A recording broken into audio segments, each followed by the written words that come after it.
Hey, bonjour, c'est Pierre-Luc des équipements de Barbillette. Je vais vous présenter soit les belles machines, soit qu'on va parler du magasin, soit qu'on va se parler de principes mécaniques qu'il faut regarder, un peu comme on a fait avec l'essence. Aujourd'hui, on va présenter une gamme de produits Scag. J'ai 3 beaux produits Scag avec moi présentement que je peux vous présenter. Ça ici, c'est un tracteur commercial, c'est un Cheetah 2. En gros, chez Scag, ils vont avoir aussi un tracteur encore plus robuste qui va être un Turf Tiger, un tracteur un petit peu moins robuste, mais quand même dans le commercial, qu'on va appeler Tiger 4.2. En gros, ça va venir faire quoi un produit Scag? Pourquoi j'appelle ça un produit de meilleure qualité, une qualité commerciale ou vraiment c'est un tank? Premièrement, chez Scag, l'essieu en avant est interchangeable.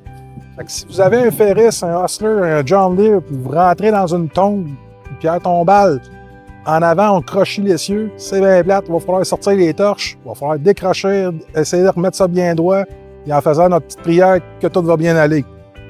Après ça, les pneus, c'est des pneus pleins. En avant, c'est des pneus sans crevaison. Fait que principalement, on n'a jamais besoin de se soucier si on a une crevaison ou pas. En plus, vous savez que sur un zéro-turn, les tailleurs à l'avant sont tellement petits que mettre des tubes là-dedans, c'est l'enfer. Pneus anti-crevaison. Toutes les roulettes sur le deck chez Scag sont pleines. OK? Fait que ça veut dire que j'ai pas de place, j'ai pas d'évidement, tout est plein. Vraiment, ça va faire des roulettes super solides. Roulettes sur le deck. La braquette comme telle est interchangeable aussi. Si jamais on la crochit, on la détruit sur n'importe quel autre tracteur à gazon, ben c'est bien plate. Je vais vous demander de me retrouver la pièce que vous avez arrachée, qu'on puisse la ressouder sur votre deck. Lui, principalement, si on l'arrache du tablier, on va être capable de venir la changer. La tondeuse, elle va être supportée, elle va être levée à droite et à gauche en 2 points. Il y a beaucoup de compagnies qui vont juste avoir une barre pour lever la tondeuse. Chez Scag, on en a 2. La bouche chez Scag est extrêmement grande. Fait que ça fait une décharge ça ne m'autonne pas. Et s'il y a beaucoup de gazon, là, inquiétez-vous pas, là, ça va sortir, ça ne fera pas de moton. En plus, la particularité de chez Scag, c'est que la partie du tablier à l'avant, on le voit pas, mais il y a une pièce de métal qui descend jusqu'en bas. On va appeler ça en anglais un baffle. Là. Désolé du terme anglophone. Mais en gros, lui, il est ajustable. Fait qu'on va pouvoir créer plus de succion, moins de succion, tout dépendamment des conditions. Si on a le gazon qui est vraiment sec, qui fait de la poussière, ou si on a un gazon très épais, on va pouvoir ajuster la quantité d'air qui va sortir en dessous. L'autre truc, ce qui est vraiment le fun, les decks chez Scag, on a 3 types de tabliers. On va avoir le tablier Vélocité. Le tablier Vélocité, là, c'est un peu comme toutes les autres. La vitesse d'opération des couteaux, c'est maximum aux États-Unis, c'est 19 000 pieds tour minute que ça peut rouler. Chez Scag, c'est la même performance. Les couteaux tournent aussi vite. La différence chez Scag versus d'autres qui peuvent affirmer qu'on tourne 19 000 pieds minute, en gros, c'est comment on va venir déplacer le vent. Cette tondeuse-là, comparativement à d'autres, elle va prendre beaucoup plus longtemps avant vraiment d'avoir beaucoup d'accumulation de gazon en dessous. Bon, la particularité de cette Cheetah-là, en plus, qu'est-ce qu'elle a de particulier? Le siège. C'est un siège ajustable.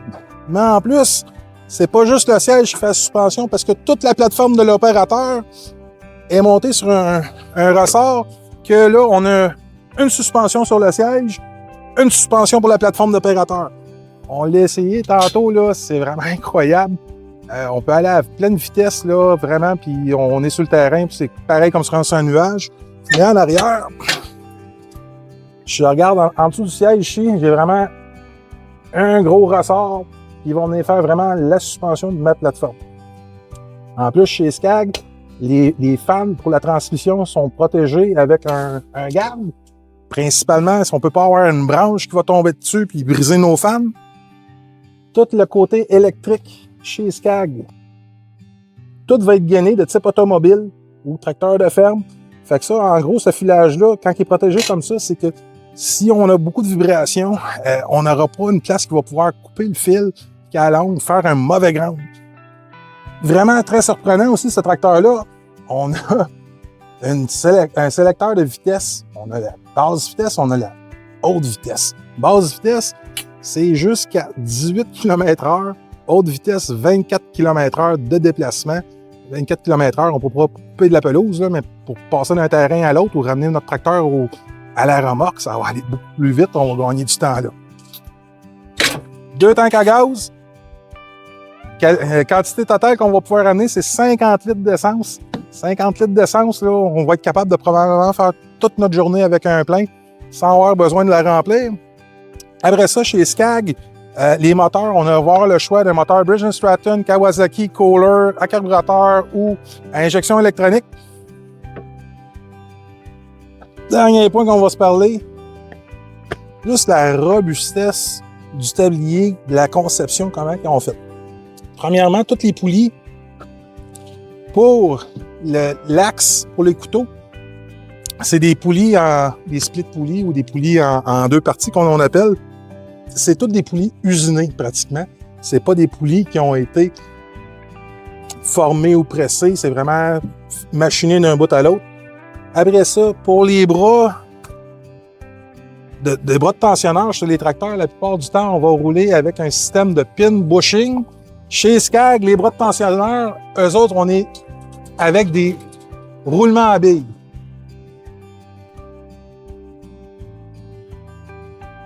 Tout sur le tracteur est surdimensionné, fait plus fort que ce que c'est supposé d'être.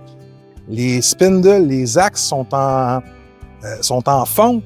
Les bearings qu'on va utiliser, les roulements à billes, ça va être des roulements coniques, beaucoup plus supérieurs que des roulements à billes. Tout est graissable sur le tracteur. En plus, les fusées, les spindles sur le tracteur en tant que tel, sont les graisses trop. Il y a un système qu'on peut enlever la pression du spindle. Fait que, au lieu de tout faire chier notre bearing, en gros, c'est que la graisse, la pression qu'il va avoir trop, elle va sortir dans un petit zode pour enlever la pression. Merci beaucoup. Bonne journée. Venez nous voir aux équipements Albert Billette, 19 19 33 à Hawick, 450 825 2286. Merci beaucoup.